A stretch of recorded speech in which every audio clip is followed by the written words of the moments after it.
So again, it's Amy Rienow back on Family Vision with Visionary Family Ministries, and I am here with Rachel Timothy and Denise Walsh, and we are going to continue the story that we started last episode with Rachel sharing, her journey, although a very painful one, is bringing to light a problem in our world that we have to be facing, and it's not a problem just for the selected few, but this is an all hands on deck problem that we're facing in our culture, not just the United States, but around the world. If we want to raise safe and healthy children, we can't close our eyes to the problem of human trafficking.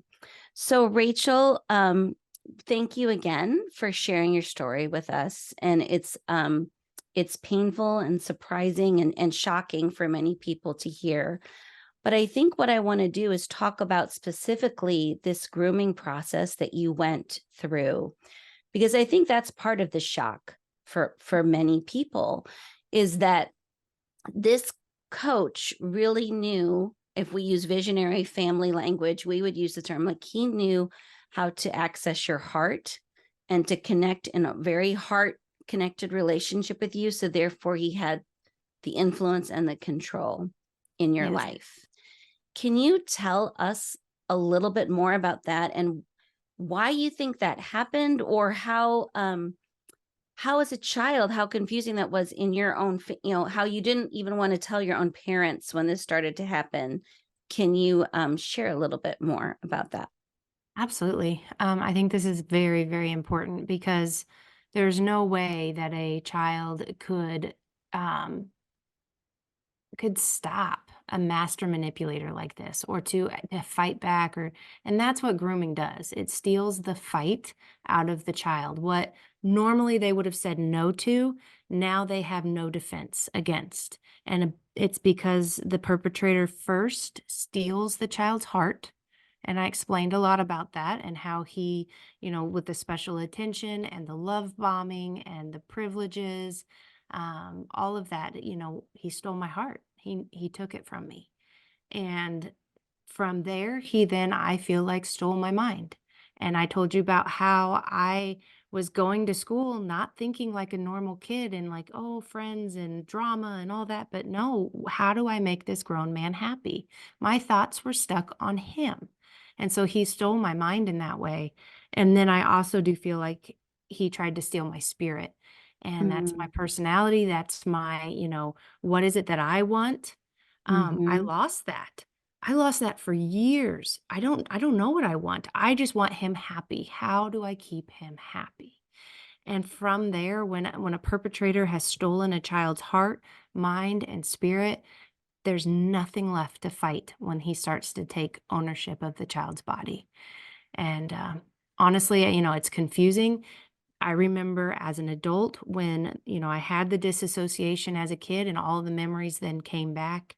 And I remember for probably over a year still struggling with, but no, he loved me. Mm-hmm. He made mistakes, but he did. There's no way this was that manipulated and thought out. No way. In my book, Shine, I refer to those lies as lies of the heart. And you use the word spirit. But my point is, like, there's something inside when a child, when you're manipulated that way, or all of us can have what I call lies of the heart, meaning that the lie feels so much more comfortable than the truth. So it's more comfortable to, he must love me. To think that he didn't love me feels so wrong. Like, that can't be the case, Yeah. because it was so ingrained in you, and it had just become hardwired, this deep, deep lie that I call, a lie of Satan, but it's a deep, when they're those deep like that, it's a lie of the heart. Yeah. They're so hard, as you said, even adult, the reasoning can't convince your heart the opposite of what it's feeling. And Denise, I know you, in what you do in dealing with their subconscious and all of that. But these groomers know exactly what they are doing, Oh, to get absolutely. to that level of manipulation. Yeah, I Denise, remember go ahead. thinking about, well, I just remember whenever I was trying to come to terms with the fact that he didn't love me, having to face like my first thought was, I was that stupid then? Yeah. And that's not the case. You know, even adults get groomed and fall for manipulation. We see it all the time. So when you're against a master manipulator, like I said, a master groomer, they take all of your fighting out of you. And well, okay, you had mentioned in our prior conversation that you know that there were some kids. Let's talk about the fact that there were some kids who he had started to groom, but then Mhm. he stopped. Yes. So that's what I want to touch on, why he stopped and what was the difference. Because as families, in order to keep our own children safe and our families safe, we want to have, right, the heart connected relationship with our children so that they feel safe telling us what's going on in their world. Can you talk to me a little bit about that? Yeah. Um, You know, I do know that there were some kids who, immediately they did tell their parents about whatever, whether it was something he said.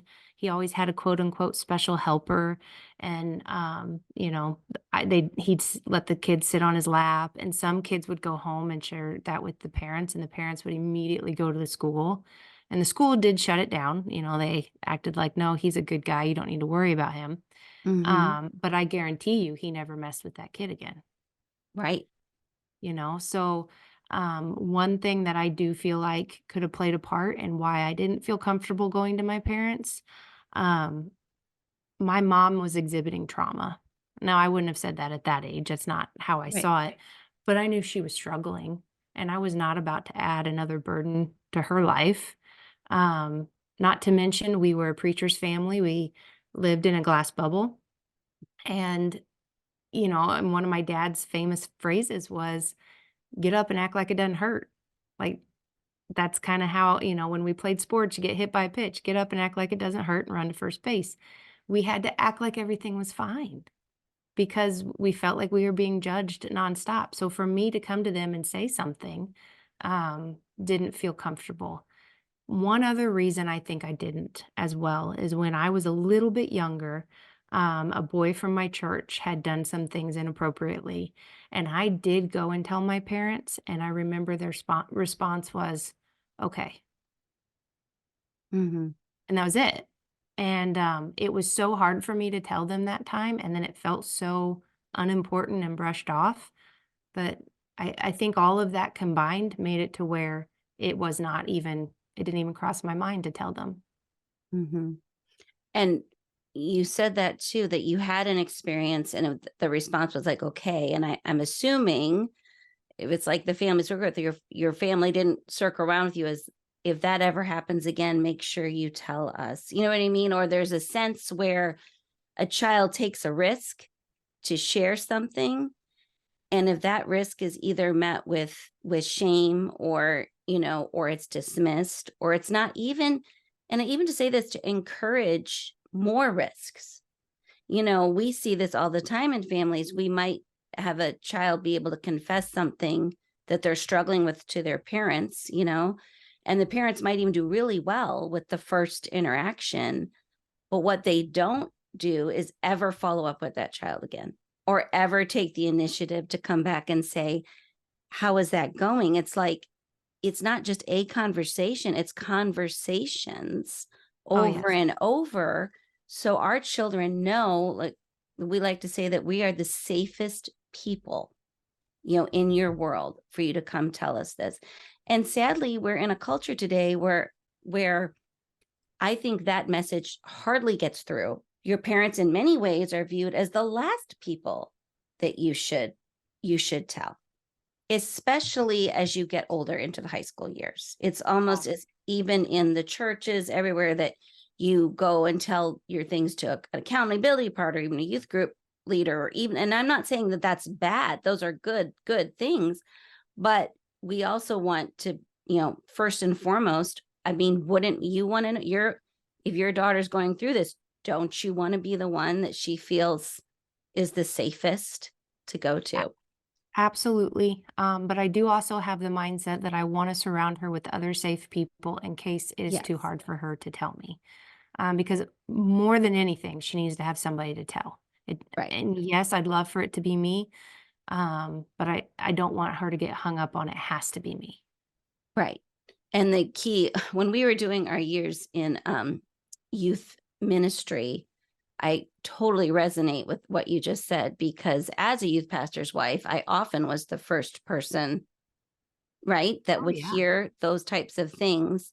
But I get knowing what I know now, and I'm talking about different degrees of these types of issues, but I'm saying like knowing what I know now, I would have even worked harder to make sure that what I call it is the Mary Poppins ministry.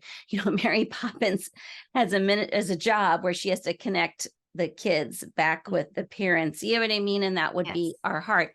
Now, absolutely. parents may not be the safe place. I mean, that's a whole other issue. You know what I mean? We're not diving into every family problem we can right now, but it's more just as we as parents think about our own homes and what we can control, our heart desire should be to be able to be that safe person for our kids. I think a couple other things that I definitely want to touch on is, oftentimes we'll say to our kids, don't let somebody touch you.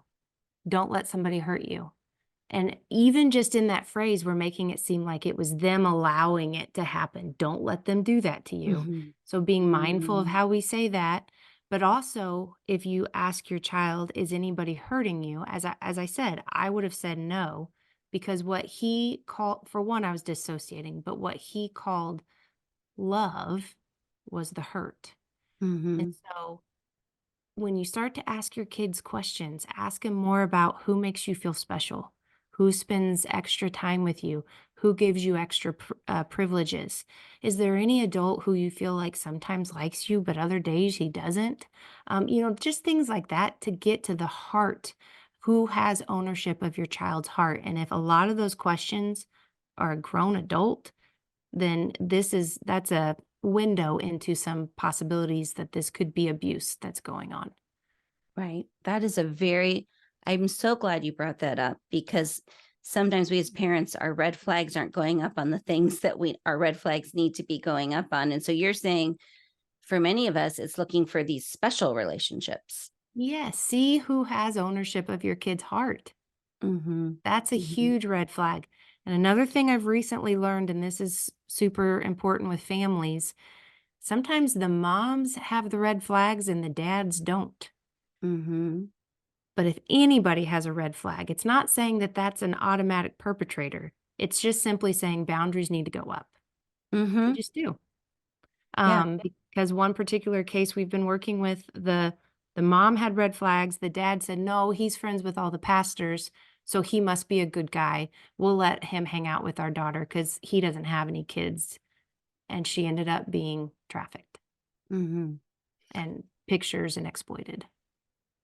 Well, and the whole idea of what you mentioned earlier of the coach and the grooming of the community and what I often think of how do we get in our place and culture where we are today. And I often think the grooming of the masses or in our country that certain places are safe, certain, you know what I mean? Like this could never happen here. So you just naturally, when you even might have a red flag, your subconscious is to just push it down. There's one other thing. I know we need to wrap up this conversation soon, but before I announce like that you're going to be coming here to speak in the Wheaton area. I'm thrilled to have you. I'm going to talk a little bit more about that. But you said something in your book at the end of your book that was really powerful. And I also want to encourage you, Rachel. I'm ADHD when it comes to books. So I have a lot of books that I start, very few that I complete 100%. And your book, I completed 100%.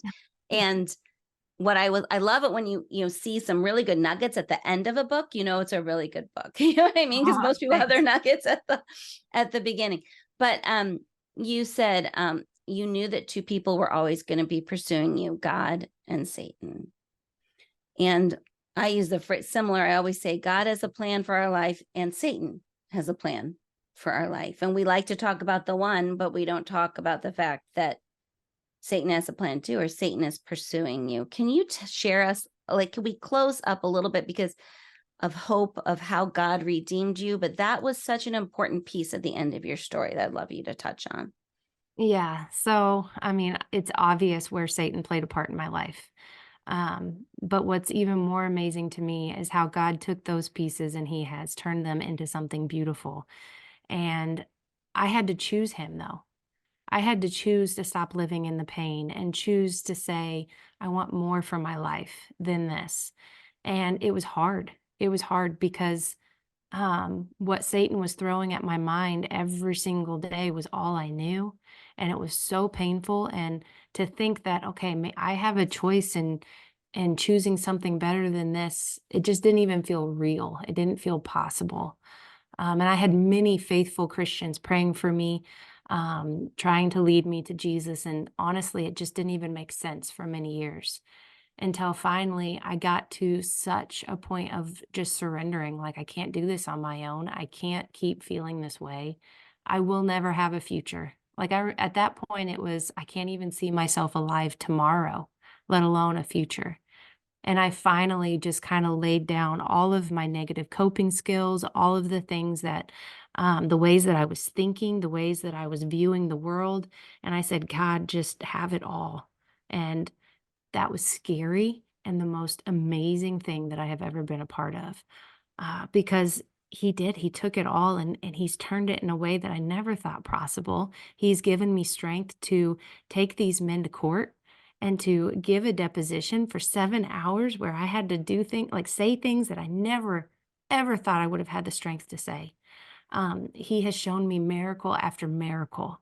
And now, through my story, whenever I share, 100% of the time, I have at least one person come up and say, I've never told anybody this, but, and I never would have told anybody this, but you get it. And for the first time, they stop suffering in silence and they begin the healing journey. And I do believe through that, then you get to see how God can take such broken pieces and make it into the most beautiful masterpiece you could ever imagine. Amen. God has given you a really hard assignment, Rachel and Denise, you joining in with this ministry, but it's such a needed, you are the warriors on the front line. And so I'm just very thankful that you are willing to write and share your story, because we all need to open our eyes to this, what's going on around us. Denise, I don't know if you want to add anything before I give the details of just the event in the fall, but Yeah, I feel like Rachel said it all. But 93% of sexual assault, sexual abuse, it comes from somebody that is known by the victim as a safe and trustworthy person. And so having our eyes open. The other thing we recommend is teaching children from a small age that there's no secrets, even between parents and children. Like, there's no secrets ever. There's no ever Mhm. need to have a secret. And that's just another kind of common phrase to have in your house as well. There's no need for any secrets. But if you're somebody who's experienced, whether it's trafficking or child sexual abuse in some way, just know that it's not a death sentence. There is hope. Healing is possible. And Rachel is a beautiful example of that. So we're super excited to come back to my old stomping grounds. I actually went to Wheaton and got my master's in clinical psychology there. So we're excited to be hosted by you guys and share this message with your audience.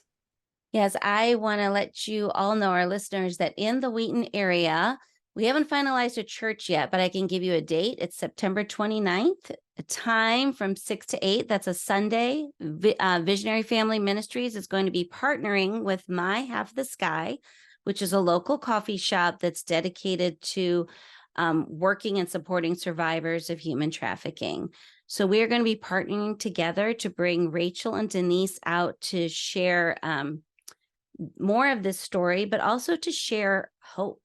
That I'm so thankful how you close this, Denise, that this is not the end of a story, but a beginning. And we want to see more and more people rescued from trafficking. And we want to see more and more families, be able to protect their children from this. We want to raise up a generation of protectors as well. So we say, no, not here. This is not going to happen here. So again, Rachel and Denise, how can people get a hold of you or learn more about your ministry? Can you just give us go ahead, Our Denise. website is stopsuffering.org. You can learn more about the programs that we offer and reach out if you're interested in having us come speak to your organization on Zoom or in person. But then also our podcast is on YouTube and all podcast players, Stop Suffering in Silence. And that's a great place to get to know what we do and get to know us a little bit. So thank you for being with us for a heavy conversation, but an important one on family vision. And if you have any prayer requests, please send them to podcast@visionaryfam.com. We want to be praying for you and for your family. Thank you, Rachel, and thank you, Denise, for being a part of this today. It was an honor to have you here as guests. Thank you.